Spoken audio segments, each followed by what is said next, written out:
and welcome back to my channel. Today I want to chat about picture books that you can read aloud for Earth Day. But first, if you're new here, my name is Sarah and I love to talk about books. I love to share picture books and novels that you can share in your elementary school classroom any day of the week. I'm really passionate about helping teachers incorporate books every single day into their classroom and how they can use it in all different subjects.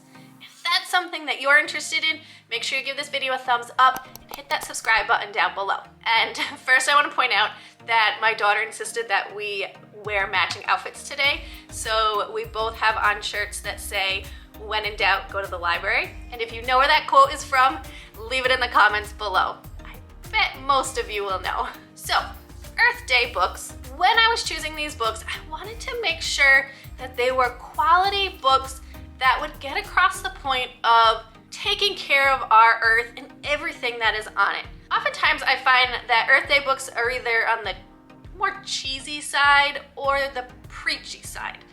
And neither one of them really connect with students. So I wanted to find some quality books that would not only engage students, but inspire them to take action as well. I wanted books that were perfect for starting a conversation and provide that jumping off point for a larger discussion in your classroom, whether it's in April for Earth Day or any day of the year.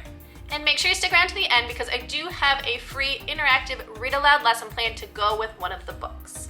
Let's get started. The first book I have is On Meadowview Street.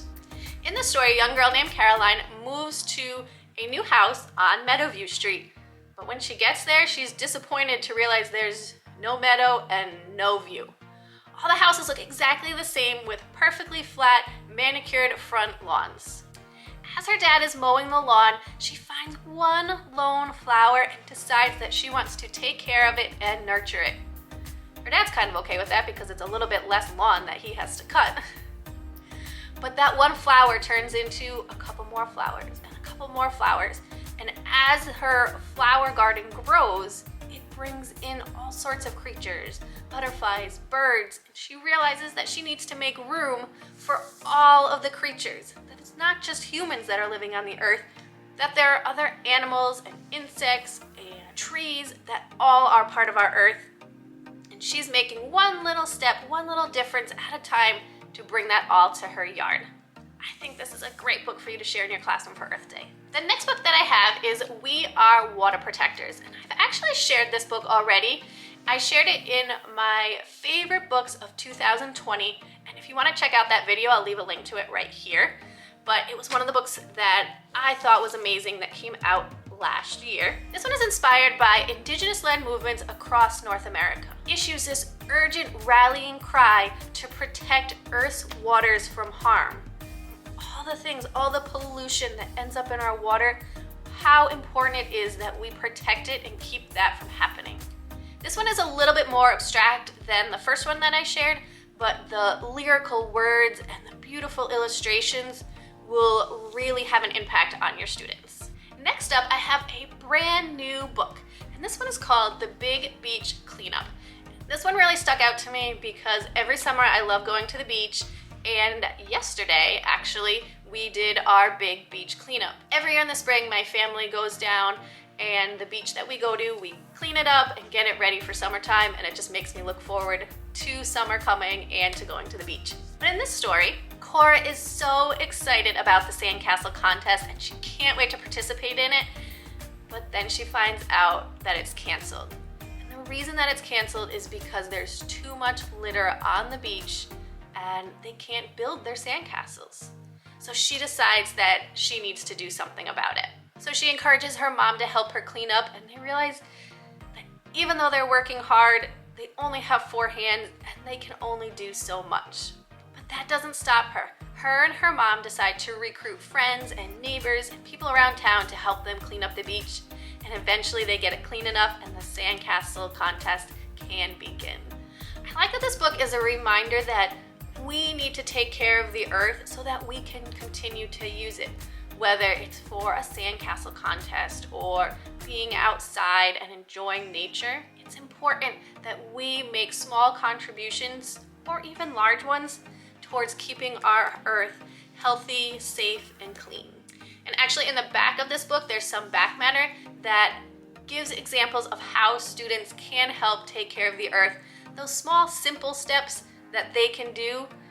Sometimes I think they feel as though taking care of the earth is this big, massive thing that's beyond their reach, but there are small things that they can do every day to help take care of our earth. And I think that will start a brainstorming conversation with your students about what they can do every day to help take care of the earth. Another great book to read aloud for Earth Day. The next one I want to share with you is also a fairly new book. This one is called Becoming a Good Creature.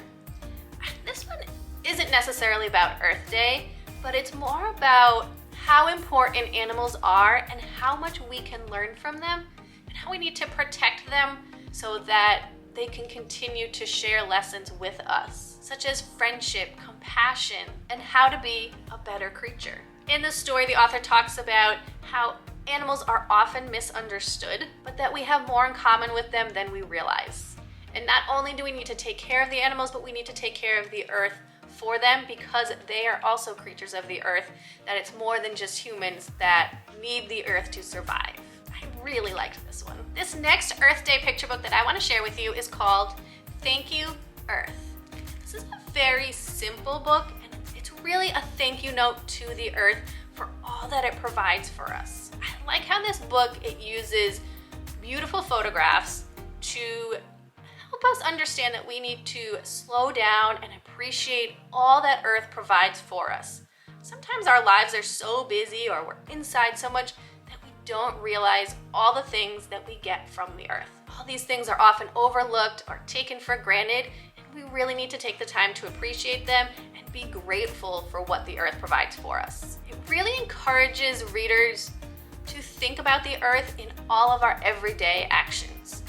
What can we do to make sure that we're protecting it? And then in this story, it also provides a few pages of back matter and gives examples of how students can write their own thank you note to Earth.